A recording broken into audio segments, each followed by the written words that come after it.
Last December, heavy metal band Damage Plan took the stage at the El Rosa Villa.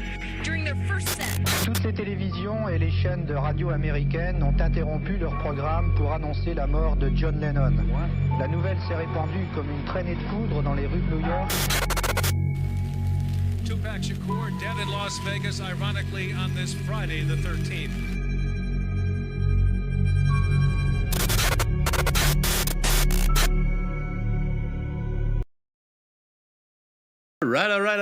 Alright. Bonsoir tout le monde, bienvenue au podcast du crime. À mes oreilles, aujourd'hui je suis en compagnie de l'homme qui ensoleille toutes les journées, Monsieur Papy Joe. Chris, t'en dis de la merde en si peu de temps. Attends qu'on soit réveillé un peu avant de dire n'importe quoi. Comment ça va? Correct. Correct? Ouais. Puis la job? Hey, comment je pourrais dire ça? Je suis en train de décrire de quoi là-dessus, là. Je veux dire, mais c'est pas négatif, là. C'est pas moi qui vis... Non, c'est pas vrai. Attends une minute. Mettre entre parenthèses un petit événement qui m'est arrivé. C'est jeudi, mercredi ou jeudi, je m'en souviens pas. Il y a un employé que j'avais nommé Simpleur. Qui était... je sais pas, il est bizarre, là. Mais on était en train de décharger comme des caisses d'une palette sur le convoyeur. Il est arrivé, il a pété une coche, il a pesé ses pitons du klaxon, genre du chariot élévateur.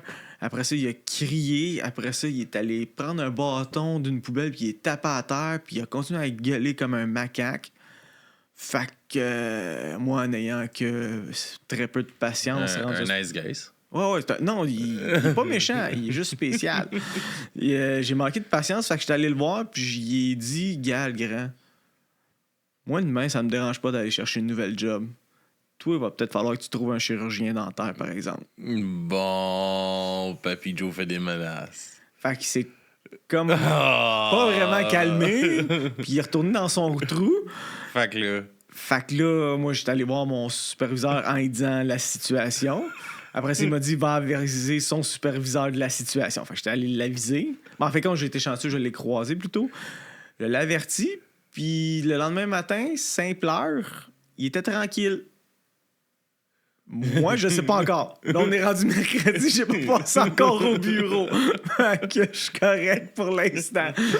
Oh là là là là. Papy Joe. Fait que c'est ça, je suis en train d'écrire. Il va y avoir mes personnages parce que c'est mes sableurs préférés. Cassonade, Suçon, Simpleur. Puis l'autre, ben, il s'appelle Kevin. Fait que je voyais pas pourquoi l'intérêt de le renommer, là. C'est que ça me fait rire. Fait que c'est ça. Bon. Fait que là, canalise ta colère et raconte-nous une belle histoire. Alors, retour dans le temps. Car tout le monde le sait. Tabarnak, ça Ça part commence bien. mal. Je pense que j'ai mis une virgule de trop. Alors, retour dans le temps. Car tout le monde sait, c'était mieux avant. Nous allons parler des castrats, ou comme les Italiens le disent, les castrati. Car les Italiens n'ont pas juste inventé le fascisme, mais aussi la conservation des jolies voix de jeunes garçons. Je crois qu'aujourd'hui, tout ça est illégal, mais ça ne m'étonnerait pas qu'il y ait encore des lois qui le permettent dans certaines régions de notre belle planète. Au Canada, il est illégal de castrer, stériliser un jeune enfant contre sa volonté. Ce qui soulève plusieurs questions qui n'est pas le sujet de notre épisode. Je viens de catcher. Et voilà! Monsieur savait pas c'était quoi un castrat. J'ai juste pas allumé. Non, hein? J'ai déjà entendu parler de ça, finalement. Et voilà. Tu sais, techniquement, c'est pas un crime, je suis d'accord pour les puristes qui ont dit c'est pas un crime à l'époque, blablabla. Mais on s'entend, ça reste sordide. Ouais, pis ils étaient peut-être pas tous nécessairement d'accord non plus. Ouais, j'irais bien. Commençons par là où ça fait mal. La castration. Qu'est-ce que la castration? Ou, plutôt, comment il s'y prenait à l'époque? Parce qu'aujourd'hui... Gars, je suis pas le seul qui a été berné. Ah ouais? Ouais, Netflix pensait que c'était un groupe de musique. C'est un duo qu'on enlève. C'est une sorte de groupe. C'est ça, aujourd'hui, évidemment, quand on parle de castration, on parle surtout chez les animaux, puis on utilise, en fin de compte, des anesthésiants, des choses comme ça. L'opération elle-même est mal connue. Un traité des eunuques, publié par Charles Assion en 1707, décrit plusieurs méthodes. Une castration vraie, ça veut dire plus de bourse, ou une section du cordon spermatique, qu'est-ce qu'on peut appeler aujourd'hui une vasectomie. L'enfant, généralement âgé de 6 à 8 ans, est le plus souvent endormi à l'aide d'un somnifère. On utilisait souvent de l'opium. Tu sais, bébé, on va lui faire un petit dodo, petite puffée d'opium. Bye-bye. Ce qui m'a fait penser à un livre d'un humoriste, Une pipée d'opium pour les enfants. Ça n'avait aucun rapport avec la castration. Puis aujourd'hui, Fred Dubé, on n'entend plus vraiment parler parce qu'il s'est ramassé un petit peu dans les affaires #MeToo. Fait que ça, c'est un autre sujet. Monsieur, il était bien engagé dans les trucs sociaux. Mais pas juste ceux-là. Non, il était fumé de l'opium pendant l'opération. Puis plongé dans un bain très chaud qui conduit les testicules à se flétrir puis à disparaître quand ils n'ont pas été coupés. Fait que, tu sais, bonne bouillotte, tu trempes ta bouillotte, une poche de thé, c'est ça. En aucun cas, on ne procède à une ablation du pénis. C'est très important. Faut qu'il soit capable de faire pipi. Puis s'il n'y a pas de pénis, c'est pas un petit carton. Aucun décès n'est signalé à la suite de l'opération, ce qui n'implique pas qu'il n'y en ait pas eu. Parce que, tu sais, je veux dire, les recensements de l'époque, l'entrée de données, tout ça, c'était pas vraiment clair. Mais laisse penser que le taux de décès restait dans les normes de l'époque. Il y avait aussi l'écrasement des testicules. Je précise que c'était un genre de clip qui coupait la circulation du sang vers la circulation du sang vers les parties indésirables. Fait que c'est comme ils font ça des fois pour les chiens. Là, tu mets un élastique alentour de la queue. Quand je dis la queue, c'est la queue en arrière. Puis là, t'attends, ça sèche parce qu'il n'y a plus de sang. Puis là, à un moment donné, ça tombe. Mm-hmm. C'est la même technique, mais pour des testicules d'enfants. J'aime préciser que c'est ça. Dans l'ensemble...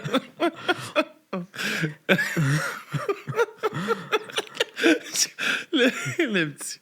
J'aime préciser que... Semi-assumé. Semi-assumé parce que... Oh my God.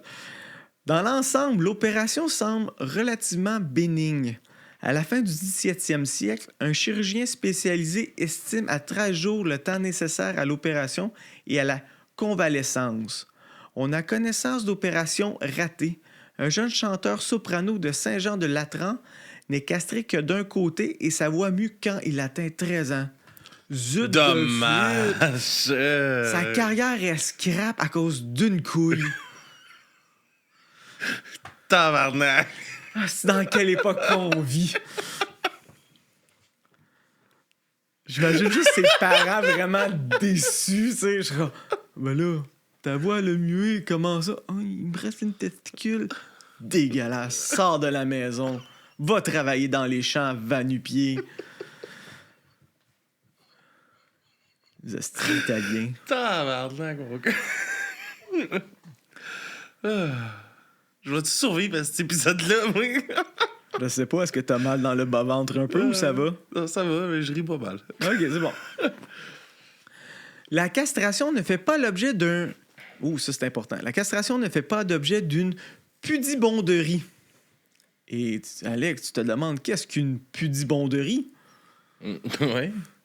Réserve excessive et généralement déplacée, notamment en ce qui concerne les choses relatives à certaines parties du corps et au sexe. Je pense qu'aujourd'hui, on appelle ça un tabou, là, mais c'était cool de dire pudibonderie. Tout ça est particulièrement au 17e siècle et au début du 18e siècle. Elle est évoquée sans détour par les familles qui sollicitent une aide financière pour la payer ou qui contractent avec un professeur de chant qui prendra la charge de leur fils. Les lettres sont parfois rédigées au nom de l'enfant qui demande à être castré pour éviter que sa voix ne mue. C'est seulement par la suite que la castration est présentée comme la conséquence médicale d'une maladie ou d'un accident. Un accident. Comme une chute de cheval, dans le cas du castrat de Firenelli, ou, plus curieusement, une morsure de cygne ou de sanglier. Oups. Au milieu du 19e siècle, ces derniers sont présentés comme les responsables du sort de toutes les castrats de la chapelle Sixtine. Ces méchants sangliers, une chance qu'Astérix et Obélix les mangeaient, parce qu'imagine, tous les petits garçons auraient plus de testicules. Une crise de chance. Moi, qu'est-ce que j'aime, c'est que il y avait plein de castrats à la chapelle Sixtine qui se trouve au Vatican. Je dis ça de même. On va y revenir, justement. T'es allé, là, oui. Ah ouais? Ouais. T'es revenu avec tes testicules? Yeah, mon gars. Ouais, t'es peut-être trop vieux aussi pour te faire violer par un prêtre. OK, je continue. On peut constater que ce n'était pas tout à fait socialement accepté de castrer son enfant, en général, à toute époque de notre civilisation. C'est comme, hey, mon enfant, il chante bien, puis j'aimerais ça qu'il continue à bien chanter. Mais papa, je veux jouer au baseball. M'en caler, je vais te couper les gosses, tu vas nous rapporter de l'argent. C'est assez radical, pareil. OK. La castration provoquait l'absence de sécrétion de testostérone, empêchant la mue vocale. Le larynx ne descendant pas et reste ainsi proche des cavités de résonance, contrairement à l'homme mature. Quand j'utilise homme mature, je parle qu'il a eu sa puberté. Parce que j'ai 40 ans et je me considère pas mature. Cette position ainsi que l'absence de la pomme d'Adam donne à la voix davantage de clarté et joue sur la brillance des harmonies vocaux. L'entraînement permettait aux castrats de développer la musculature des cordes vocaux, donc d'avoir une voix plus puissante. Excusez. T'as l'air que ça t'arrive pas souvent, ça? Non, ça. Évidemment, par manque de testostérone, la croissance du sujet était altérée. Ouais, parce qu'il ne donnait pas genre comme des hormones. L'opération entraînait des mutations morphologiques telles que l'absence de pomme d'Adam ou de pilosité, encore que les sécrétions restent des glandes surrénales permises de conserver une pilosité pubienne. Les castrats pouvaient avoir des relations sexuelles à l'exception de la reproduction de spermatozoïdes. La suractivation des hormones féminines pouvait donner des caractères plus féminins aux castrats, notamment une tendance à l'obésité par des dépôts graisseux sur les cuisses et les hanches ou un développement des seins. J'ai regardé certaines photos de castrats, puis ils ont comme des grands bras, des grandes jambes, un gros cul puis un petit torse. OK. C'est comme si tout les extrémités grandissaient sauf le torse. C'était bizarre. La taille parfois plus élevée que la moyenne était due à une suractivation de l'hormone de croissance.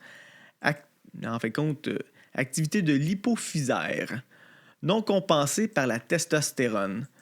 L'ossification des cartilages était également retardée par l'absence de mue, permettant un allongement relatif des os.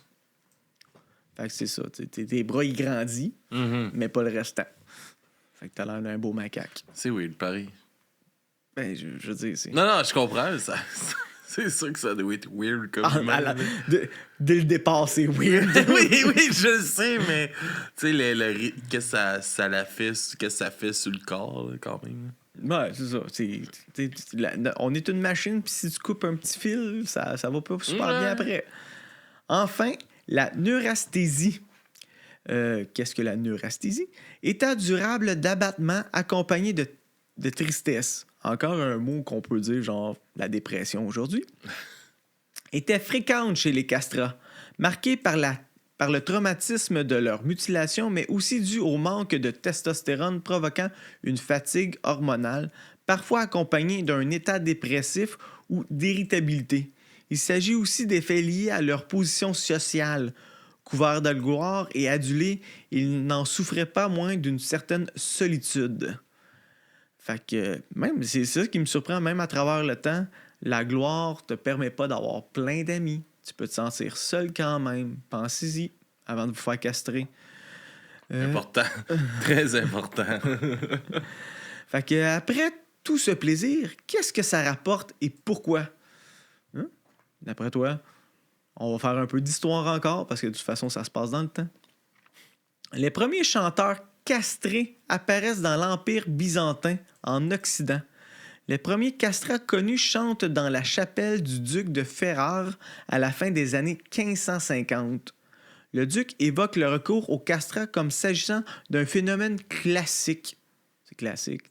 Yo, check, je suis bourgeois. Check mon castrat dans le fond de la cour. Yeah! Yeah! Ah, j'ai perdu où est-ce que j'étais. Ah, OK. Le premier castrat d'origine espagnole entre dès 1582 dans les effectifs du chœur de la chapelle Sixtine, c'est-à-dire la chapelle privée du pape, qui avait déjà recruté des falsettis ou faussets espagnols. Ça, en fait, compte des falsettis ou faussets, là, j'ai pas trouvé c'est lequel qui voulait dire quoi. Là. C'est comme, tu sais, t'as des altos, t'as des aigus, ça serait comme une part de voix dans ces affaires-là. Là. Puis encore une fois, c'est le pape aimait ça des petits garçons de castrés. C'est-tu étonnant? Vas-y. Hein? C'est-tu étonnant? Il aimait ça. Il aimait ça, les cordes vocales élevées. Surtout, c'était sûrement des fils d'esclaves. Gag reflex plus rapide. Ouais, c'est ça. OK. Cette importance des Espagnols parmi les premiers castrats a de quoi surprendre, car l'Espagne n'est pas un centre connu de production de castrats. Non, car c'est plus l'Italie en général. En 1589, le pape Sixquint autorise formellement l'emploi de castrats dans le chœur de la chapelle Giulia de la basilique. La chapelle quoi? Giulia de la basilique Saint-Pierre. La chapelle Giulia de la basilique Saint-Pierre. Fuck les Italiens. Et en 1599, on trouve officiellement 2 chanteurs prêtres oratoriens qualifiés de eunuchis. Eunuchis. Informe-nous. Informe-nous, Pépé. En fin de compte, tu sais, castrat, eunuque, même combat. Fait que c'est un eunuchi. C'est Netflix qui dit qu'il est italien. Fasciste. OK! Au début du 17e siècle, on retrouve des castrats au service de tous les princes dirigeants italiens, que ce soit pour la musique sacrée ou profane. Le phénomène se développe également dans les cours allemandes. Tous ces chanteurs sont italiens ou du moins ont été castrés et formés en Italie. À quelques exceptions près, ce principe restera vrai tout au long de l'histoire des castrats. Leur développement ne s'explique pas par l'essor de l'opéra. Le recours au castrat devient courant d'abord dans les chapelles et inversement, il faut attendre au moins le milieu du 17e siècle pour que l'habitude se prenne d'attribuer à un castrat le rôle-titre d'un opéra. Je trouve ça bizarre. L'interdiction à Rome pour les femmes de chanter sur scène n'est pas non plus une explication suffisante. D'abord, elle n'est pas réellement respectée avant la fin des années 1670. Ensuite, elle aurait pu conduire à préférer les jeunes garçons ou les falsettistes pour chanter dans les registres aigus. Cependant, les garçons présentant le défaut de muer peu de temps après la fin de leur formation, alors que le timbre des falsettistes est considéré comme frêle et peu satisfaisant par rapport à celui des castrats. Quand on en trouve dans une partie soprano, cela semble s'expliquer par la difficulté de trouver un castrat ou par le coût trop élevé de ce dernier. On trouve cependant des falsettistes au pupitre alto. Curieusement, plusieurs papes interdisent à des castrats de tenir cette partie alors qu'ils les acceptent comme soprano. J'ai pas tout compris ce que j'ai lu, mais je sais juste que genre, on a ça qui pourrait faire. Non, mais un castrat. On pourrait prendre ça puis pour faire. Non. Un castrat. Une femme? Non. Arc, un vagin. Pogne-moi un pénis, pas de gosse. C'est aussi simple que ça. Sacrement. C'est ça. Le phénomène des castrats s'explique peut-être par la prééminence accordée aux voix les plus aiguës. Quand l'opéra prend son essor dans le deuxième quart du 17e siècle, les sopranos castrats ou femmes sont mieux payés que les ténors et les basses. Dans les chœurs religieux également, et sous réserve de l'ancienneté, les castrats et les ténors obtiennent de meilleurs émoluments. Émoluments, ça veut dire plus de cash. Que les basses. Tching, tching! Donne-moi ton émolument, bébé. Puis il part un bébé. Yo, c'est ça. Check le char que je me suis payé avec mon émolument. Chris, faut faire un rap! Un rap avec des vieux mots français, genre que plus personne n'utilise. Ah, je suis rendu où, là? Oh, là. C'est Netflix qui nous dit de plus jamais faire ça. T'es pas mon père, tu me diras pas quoi faire. Parce que même mon père a pas réussi. Parmi les castrats eux-mêmes, ceux qui chantent des rôles d'alto de temps à autre semblent être moins estimés que ceux qui se cantonnent au rôle soprano. Parallèlement, le développement de la voix solo exige des interprètes plus professionnels, ayant reçu une formation plus poussée. Or, les filles ne peuvent pas être entraînées avant que leur voix ne mue ou juste qu'ils se calissent des filles, car ça vaut rien à l'époque. Un vagin, alors que des garçons castrés peuvent débuter jeunes la formation, à un âge où ils sont plus malléables et peuvent commencer à travailler plus tôt. C'est... Le sexisme, Bingo. bingo, Drette dedans. reste dedans. Même quand il s'agit de garçons castrés, on les préfère. C'est à une fille. Calisse. On va tomber dans des noms populaires de l'époque, tu sais, les pop stars de l'époque. On va commencer avec Farinelli, de 1705 à 1782. L'un des plus célèbres castrats. Rien de très croustillant à dire, sauf deux choses. Le jeune Farinelli est issu d'une famille de la noblesse de robe locale. Son père, Salvatore, détient des charges administratives féodales. C'est un passionné de musique qui décide de faire de ses deux fils des artistes. L'aîné, Riccardo, comme compositeur, et le cadet, Carlo, a.k.a. Farinelli, comme chanteur. Chanteur spécial. Il est un peu spécial. Il a fait comme... Toi, c'est correct. Toi, on coupe. Progéniture, monnaie. Tu paieras pour la progéniture de l'autre. Il s'éteignit le 16 septembre 1782, selon son vœu. Il fut enterré au cimetière de la Chartreuse de Bologne, hors des murs de la ville, au pied de la colline della Guardia. Fait que, moi, premièrement, j'aime la Chartreuse. Deuxièmement, il n'y a rien de mieux qu'une sandwich à ballonner. Fait que, deux mots qui me rendent heureux. Après ça, on passe à Giovanni Francesco Grossi, dit Siface, né à Chiesisa, Usanès, le 12 février 1653 et mort le 29 mai 1697 à Malalbergo. Malalbergo, ouais. Siface, désolé. Voyons les rats à soi. Ouais, je le sais, c'est dégueulasse. Siface voit sa réputation vite grandir en 1686. La digestion est difficile à 40 ans. Ouais. Je pense que t'en reviens pas de la boxe. Non. Siface voit sa réputation vite grandir. En 1687, il passe 6 mois à Londres où Henri Purcell compose en son honneur une pièce de clavecin, Stephanci Farewell. Il semble qu'il ne chante que dans un cadre privé et qu'il ne se produit pas à l'opéra. Le succès monte à la tête du chanteur qui multiplie les insolences et les caprices, comme le chantage à la hausse du cachet. Fait que, tu sais, il demandait son cash, lui. Il savait comment négocier. À l'apogée de sa tête enflée, une liaison avec une veuve, la comtesse Elena Forni, dont il se vantait, lui sera fatale. Il est assassiné sur une route non loin de Ferrare sur l'ordre des frères de la veuve. Fait que... Qu'est-ce qu'il y a? Rien. Ah, c'est quoi cette face-là? Et bon, j'ai juste ri à quelque chose dans le chat, c'est tout. OK. C'était quoi? Je demandais si on voulait un peu plus de Papy Joe après l'histoire, puis on m'a dit pense vraiment qu'on va dire non. Ça m'a fait rire. Ah, c'est bon. Fait que c'est ça. Il s'est fait tuer par les frères de la veuve parce que c'est ça qui me fait rire. Moi, on m'a toujours dit si on coupait le paquet, c'était pas capable de lever. Mais ça a l'air que non. Peut-être qu'à l'époque, il y avait des affaires que je comprenais pas. Peut-être.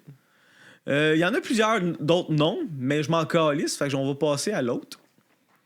Je termine avec Alessandro Moreschi, né le 11 novembre 1858 à Montecompatri et mort le 21 avril 1922 à Rome.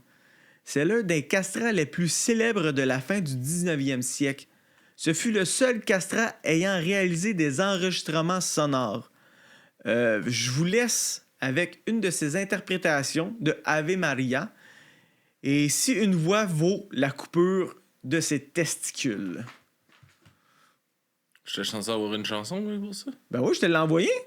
Moi, j'ai juste eu une chanson. Ouais, attends une minute, là, je vais aller chercher ça. Ben en attendant, je vais continuer à parler. J'essaie d'avoir l'air professionnel, mais hein, le technicien... Ouais, gars, il y en a beaucoup à passer, le gars, en arrière de la caméra.